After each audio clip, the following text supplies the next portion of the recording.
부조와 선지자 제60장 사울의 외람됨.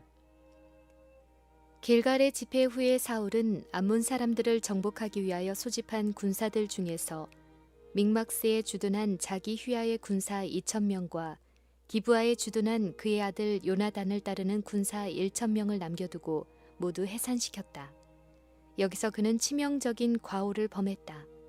사울의 군대는 최근의 승리로 희망이 넘치고 용맹이 충전해 있었으므로 만일 사울이 즉시 이스라엘의 다른 원수들을 대항하여 진격했더라면 국가의 자유를 위해 눈부신 타격을 가할 수 있었을 것이다. 그동안의 이스라엘의 호전적 이웃인 블레셋 사람들은 매우 활발히 움직였다. 그들은 에베네셀 전투에서 패배한 후에도 여전히 이스라엘 나라의 여러 산성들을 계속 점유하고 있었으며 이제는 그들이 나라의 중심부에까지 들어와 자리를 잡고 있었다. 블레셋 사람들은 시설과 무기와 장비에 있어서 이스라엘보다 훨씬 우수했다. 블레셋 사람들은 오랜 압박 통치 기간 동안 자기들의 세력을 강하게 하기 위하여 이스라엘에게 무기를 만들지 못하도록 대장간 영업을 금지했다. 히브리 사람들은 평화 조약을 체결한 후에도 여전히 필요되는 대장간 일을 위해서는 블레셋 사람의 주둔지로 가곤 했다. 안위를 사랑하는 마음과 오랜 압박으로 비굴해진 정신의 지배를 받아 이스라엘 사람들은 대부분 전쟁에 필요한 무기 준비를 게을리했다. 전쟁에는 활과 물매가 쓰였는데 이것들은 이스라엘 사람들도 가질 수 있었으나 창과 칼은 사울과 요나단 외에는 아무도 가진 이가 없었다. 사울의 치세 제2년에 비로소 블레셋 사람들을 정복하기 위한 공격을 가했다. 최초의 공격은 왕의 아들 요나단이 시작하였는데 그는 게바에 있는 블레셋 수비대를 쳐서 함락시켰다. 이 패배로 격분한 블레셋 사람들은 즉시 이스라엘을 기습 공격할 준비를 했다. 이에 응해 사울도 나팔을 불어 각처에 전쟁이 일어났음을 알리고 요단 건너편 지파들을 포함해서 모든 지파의 군사들을 길갈에 모이도록 했다. 모두가 이 소집에 응했다. 블레셋 사람들도 믹마스의 거대한 군사들을 모았는데 병거가 3만이요, 마병이 6천이요, 백성은 해변에 모래같이 많았다. 이 소식이 길갈에 있는 사울과 그 군사들에게 전달되었을 때 백성들은 저희가 대항해서 싸워야 할 그 강력한 군대들을 생각하고 간담이 서늘해졌다. 그들은 원수를 만날 준비가 되어 있지 않았고 많은 사람들은 너무나 두려워한 나머지 전쟁 준비 검열에도 나오지 못했다. 어떤 사람들은 요단강을 건너서 도망했고 다른 사람들은 굴과 웅덩이와 그 지역의 흔한 바위 틈에 숨었다. 싸울 시간이 가까워지자 탈주자들의 수요는 급격히 늘어났고 대오를 벗어나지 않은 자들도 불길한 예감과 공포심에 사로잡혔다. 사울이 맨 처음에 이스라엘의 왕으로 기름 부음을 받았을 때에 사무엘로부터 이때 행하여야 할 방법에 대하여 분명한 지시를 받았다. 선지자는 너는 나보다 앞서 길갈로 내려가라. 내가 네게로 내려가서 번제와 화목제를 드리리니 내가 네게 가서 너의 행할 것을 가르칠 때까지 7일을 기다리라고 말하였다. 백성들을 격려하고 하나님을 신뢰하도록 고취시키는 결정적 노력을 하지 아니하고 사울은 날마다 기다리기만 하였다. 선지자가 정한 기간이 채 지나기도 전에 그는 그 지체의 조바심을 느끼고 그를 에워싸고 있는 괴로운 환경에 스스로 낙담하였다. 사울은 사무엘이 와서 거행할 그 예배에 대하여 백성들이 준비하도록 충실히 노력하는 대신에 불신과 불길한 예감에 빠졌다. 제사로 하나님을 찾는 일은 매우 엄숙하고 중대한 사업이었다. 하나님께서는 제물이 당신 앞에 간합되고 원수를 정복하려는 저들의 노력에 당신의 축복이 같이할 수 있도록 당신의 백성이 저희 마음을 살피고 죄를 회개하기를 요구하셨다. 그러나 사울은 참을성이 없었고 백성들도 하나님의 도우심을 의지하는 대신에 저희를 인도하고 지도하도록 선택한 왕만을 바라보고 있었다. 그러나 여호와께서는 여전히 그들을 보호하셨고 만일 연약한 인간의 힘만 의지했더라면 그들에게 닥쳐왔을 그런 재난에 빠지도록 그들을 버려두지 않으셨다. 여호와께서는 그들을 아슬아슬한 곳으로 인도하여 그들로 하여금 인간을 의지하는 어리석음을 깨닫고 그들의 유일의 조력자이신 당신께로 나올 수 있게 하셨다. 사울을 시험하는 시간이 당도하였다. 이제 사울은 그가 하나님을 의지하고 당신의 명령을 따라 인내로 기다리는 사람인가, 또 힘드는 곳에서도 하나님의 백성의 지도자로서 하나님께서 믿을 수 있는 사람인가, 아니면 우유부단하여 자기에게 맡겨진 신성한 책임을 감당할 자격이 없는 사람인가를 스스로 나타내야 하였다.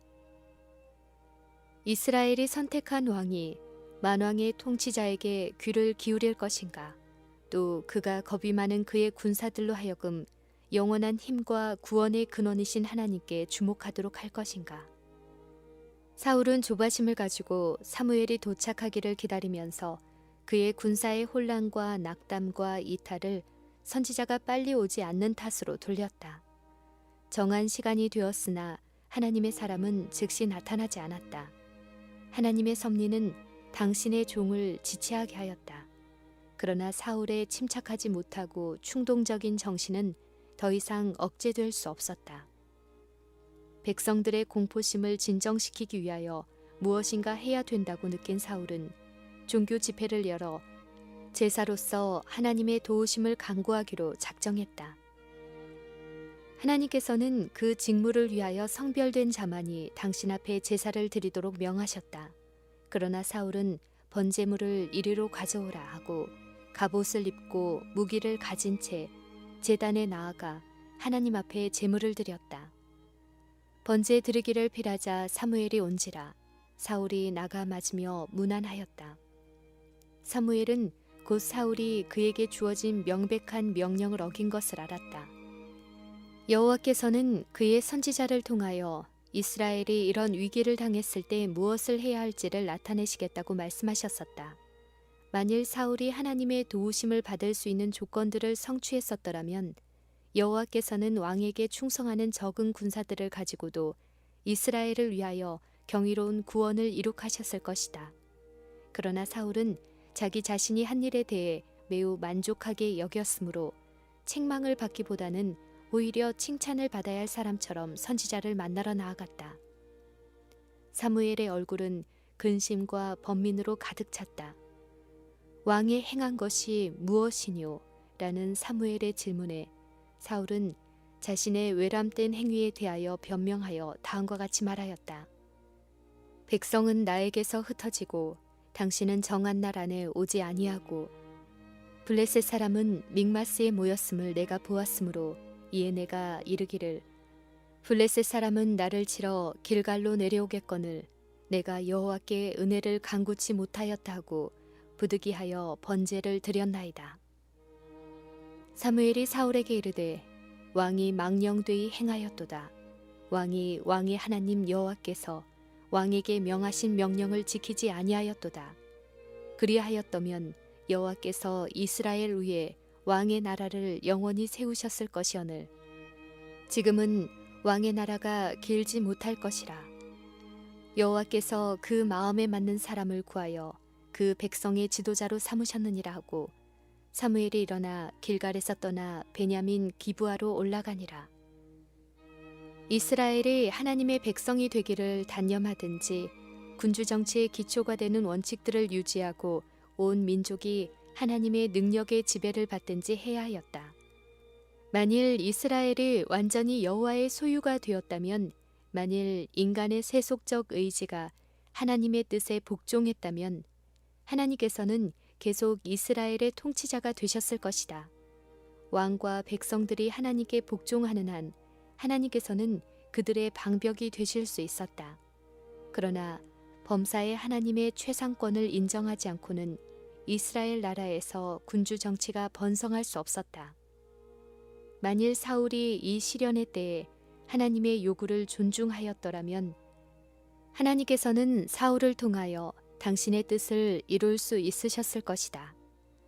이제 그의 실수는 그가 하나님의 백성에게 그분의 대리자가 되기에 부적당하다는 것을 증거하였다.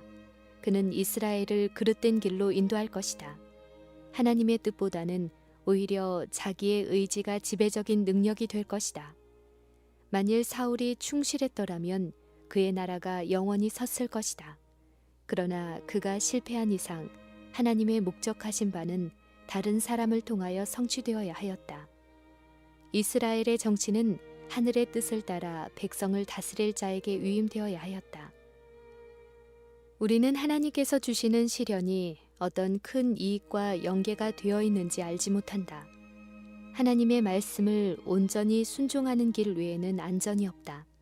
하나님의 모든 약속들은 믿음과 순종을 조건으로 주어져 있으며 하나님의 명령에 순응하지 않으면 우리에게는 성경에 제시된 수많은 약속들이 성취되지 않을 것이다. 우리는 일시적 감정을 따르거나 사람들의 판단을 의지하지 말고 계시된 하나님의 뜻을 바라보고 우리 주위의 환경이 어떠하든지 상관하지 말고 하나님의 명확한 계명을 따라 행할 것이다. 그 결과는 하나님께서 책임지실 것이다. 우리는 시련의 때에 하나님의 말씀을 충실히 순종함으로 어떠한 어려운 사태에서도 우리가 그분의 뜻을 수행하고 그분의 성호를 영화롭게 하며 그분의 백성들을 복되게 하도록 하나님께서 우리를 믿으실 수 있음을 사람들과 천사들 앞에서 증거할 수 있다. 사울은 하나님의 불쾌히 여기심을 입었으나 회개를 통해 그의 마음을 겸비하게 하고자 하지 않았다.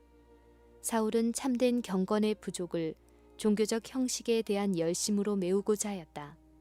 하나님의 법궤를 홈리와 비느하스가 진영으로 가져왔을 때 이스라엘이 패배한 사실을 사울이 모르는 바가 아니었으나 이 모든 것을 알면서도 그는 거룩한 궤와 수행하는 제사장들을 데려오기로 결심하였다.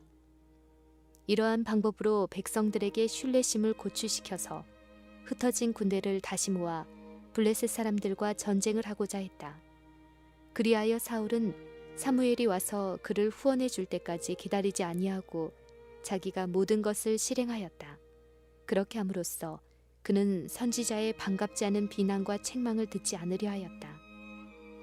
사울의 이해력을 개발하고 그 마음을 부드럽게 하려고 그에게 성령이 허락되었다. 사울은 하나님의 선지자로부터 충실한 교훈과 책망을 받았다. 그러나 그는 얼마나 완고했는가. 이스라엘의 초대 왕의 생애는 유년 시절의 나쁜 습관의 힘이 얼마나 큰 것인가를 보여주는 슬픈 신뢰가 된다. 사울은 젊어서 하나님을 사랑하고 경외하지 않았다. 어렸을 때 복종하도록 교육받지 못하고 자란 그의 성급한 정신이 계속 하나님의 권위에 반역하게 된 원인이었다. 청년 시절에 하나님의 뜻을 거룩히 여기고 존중하는 마음을 품고 맡은 직무를 충실히 수행하는 자들은 후세에 보다 높은 봉사를 위한 준비를 갖추게 될 것이다. 그러나 여러 해 동안 하나님의 주신 능력을 악용한다면 나중에 갑자기 그것을 고칠 수는 없을 것이다. 백성들을 분기시키고자 한 사울의 노력이 헛수고였음이 판명되었다. 사울은 그의 군대가 600명으로 줄어든 것을 보고 길가를 떠나 최근 블레셋 사람에게서 취한 게바에 있는 요새로 물러갔다. 이 요새는 예루살렘에서 북쪽으로 수마일 떨어진 깊고도 험준한 계곡의 남쪽에 있었다. 같은 계곡 북쪽 믹마스에는 블레셋 군대가 진을 치고 있었는데 그들의 분견대들이 사방으로 흩어져 마을을 약탈하였다. 하나님께서는 사울의 완고함을 꾸짖으시고 당신의 백성에게 겸손과 신앙의 공과를 가르치고자 사태가 이처럼 위기에 빠지는 것을 허락하셨다. 외람되이 제물을 드린 사울의 죄로 인하여 여호와께서는 블레셋 사람을 정복하는 명예를 사울에게 주지 않기로 하셨다. 여호와를 경외하는 왕의 아들 요나단이 이스라엘을 구원하는 도구로 선택되었다. 요나단은 하나님의 성령의 감동을 받아 그의 병기든 자에게 원수의 진을 은밀히 공격하고자 제의하였다. 그는 강권하여 말하기를 여호와께서 우리를 위하여 일하실까 하노라. 여호와의 구원은 사람의 많고 적음에 달리지 아니하였느니라고 하였다. 역시 신앙과 기도의 사람인 병기든 자도 그 계획을 격려하였고 그들은 함께 저희 계획이 반대를 당하지 않도록 비밀리에 진영을 빠져나갔다. 그들은 저희 조상의 인도자 하나님께 열렬히 기도함으로써 저희가 어떻게 진격해 나가야 할지를 정결케 해주는 표징의 의견의 일치를 보았다. 그 후에 두 군대를 가로막은 계곡으로 내려가 절벽의 그늘과 골짜기 언덕과 꼭대기로 일부분이 가려져 있는 길을 조용히 이리저리 헤치며 나아갔다. 블레셋인의 요새에 접근하여 저희 원수들의 앞에 모습을 나타냈을 때 원수들은 비웃으면서 보라, 히브리 사람이 그 숨었던 구멍에서 나온다고 말하면서 우리에게로 올라오라, 너희에게 한 일을 보여주겠다며 그들에게 도전하였다. 이 말은 그들이 겁없이 접근한 두 이스라엘 사람을 처형하겠다는 뜻이었다. 이 도전은 요나단과 그의 동료가 여호와께서 그들의 계획을 성공시키리라는 증거로서 받아들이기로 합의한 표징이었다. 이 용사들은 이제 블레셋 사람이 보이는 곳을 지나 은밀하고 어려운 길을 택하여 그들이 올라오기 불가능할 것이라고 생각하고 수비를 소홀히 하고 있는 낭떠러지의 꼭대기로 향하여 나아갔다. 그리하여 그들은 원수들의 진영에 침투하여 파수병들을 죽였는데 이 파수병들은 너무나 놀라고 무서워서 아무 저항도 하지 못했다. 하늘의 천사들은 요나단과 그 수행원을 보호하고 그들 곁에서 싸웠으므로 블레셋 사람들은 그들 앞에 엎드러졌다. 마치 기병과 병거와 함께 대군중이 가까이 오고 있는 것처럼 땅이 진동하였다. 요나단은 하나님께서 도우시는 표적들을 인정하였고 블레셋 사람들까지도 하나님께서 이스라엘의 구원을 위하여 역사하고 계심을 알았다. 들에 있는 자나 진영에 있는 자가 모두 큰 공포에 사로잡혔다. 블레셋 사람은 혼란 중에 아군을 원수로 착각하고 서로 살육하였다. 곧 이스라엘 진에 전쟁의 소음이 들렸다. 왕의 파수꾼들은 블레셋 중에 큰 혼란이 있고 그들의 수요가 줄어들고 있다고 보고하였다. 그러나 아직 어떤 부분의 히브리 군대가 진을 떠났는지 알지 못했다. 조사해 보니 요나단과 그 병기 든 자 외에는 아무도 떠난 자가 없음이 판명되었다. 그러나 블레셋 사람이 격퇴당하는 것을 보고 사울은 군대를 인솔하여 공격에 가담하였다. 전에 원수에게로 도망하였던 히브리 사람들이 돌이켜 원수를 대항하고 큰 무리가 숨었던 곳에서 나왔으며 블레셋인이 패주할 때 사울의 군사는 도주자들에게 무서운 살육을 가했다. 기회를 가장 잘 이용하기로 결심한 왕은 온종일 음식을 먹지 않도록 분별 없이 그의 병사들에게 금령을 내렸다. 내가 내 원수에게 보수하는 때까지 아무 식물이든 먹는 사람은 저주를 받을지어다 라는 엄숙한 저주로서 그의 명령을 강행하였다. 사울에게 알리거나 그의 협력을 얻지 않고도 승리는 이미 얻어진 것이었으나 사울은 정복된 원수의 군대를 완전히 멸망시키므로 자신을 드러내고자 하였다. 음식을 먹지 말라고 금한 명령은 이기적 야심에서 나왔으며 이 명령은 백성의 필요가 자신을 높이려는 욕망과 저촉될 때 왕은 백성의 필요에 대하여 무관심함을 나타내었다. 엄숙한 맹세로 이 금령을 굳게 한 것은 사울의 성급하고 야비함을 나타내 보였다. 바로 그 저주의 말은 사울의 열심이 자신을 위함이요 하나님의 영광을 위함이 아님을 증거하였다. 사울은 그의 목적이 여호와께서 당신의 원수에게 보수하시는 것이라 하지 않고 내가 내 원수에게 보수하는 것이라고 선언하였다. 이 금령은 백성들로 하여금 하나님의 명령을 범하게 하는 결과를 가져왔다. 백성들은 하루 종일 전쟁에 참가했기 때문에 배가 고프고 힘이 없었으므로 금지했던 시간이 지나자마자 탈취한 짐승을 잡아 그 고기를 피채 먹었다. 그리하여 백성들은 피를 먹지 못하게 금한 법을 범하였다. 그날의 전쟁 동안에 왕의 명령을 듣지 못한 요나단은 수풀을 지나다가 꿀을 조금 먹음으로 무의식적으로 그 명령을 범하였다. 사울은 저녁에 그것을 알았다. 왕은 그 칙령을 범하는 자는 사형에 처할 것이라고 선언하였었다. 요나단이 짐짓 죄를 짓지 아니하였고 하나님께서 기적적으로 그의 생명을 보호하시고 그를 통하여 큰 구원을 이룩하셨음에도 불구하고 왕은 형이 집행되어야 한다고 선언하였다. 아들의 생명을 살려둔다는 것은 그가 그처럼 조급히 맹세함으로 범죄한 사실을 스스로 인정하는 것이 된다.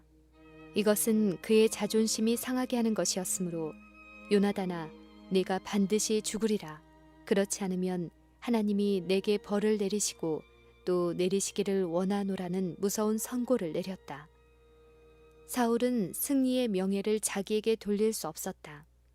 그러나 그는 맹세의 신성성을 지키려는 그의 열심으로 존경을 받고자 하였다. 사울은 자기 아들을 희생시키면서까지 신하들에게 왕의 권위는 유지되어야 한다는 사실을 명심시키고자 하였다.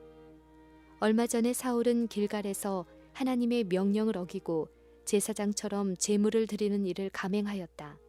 사무엘이 책망할 때에 그는 완고하게 자신의 행위를 변명하였다. 그러나 이제 자기의 명령을 불순종했을 때 비록 그 명령이 비합리적이며 또 알지 못하고 범했는데도 불구하고 아버지인 왕은 그의 아들에게 사형을 선고하였다. 백성들은 형의 집행을 거절하였다. 그들은 왕의 분노를 무시하고 이스라엘이 이 큰 구원을 이룬 요나단을 죽이겠나이까 결단코 그렇지 아니하리이다. 여호와의 사심으로 맹세하옵나니 그의 머리털 하나도 땅에 떨어지지 아니할 것은 그가 오늘 하나님과 동사하였음이니이다. 라고 말하였다.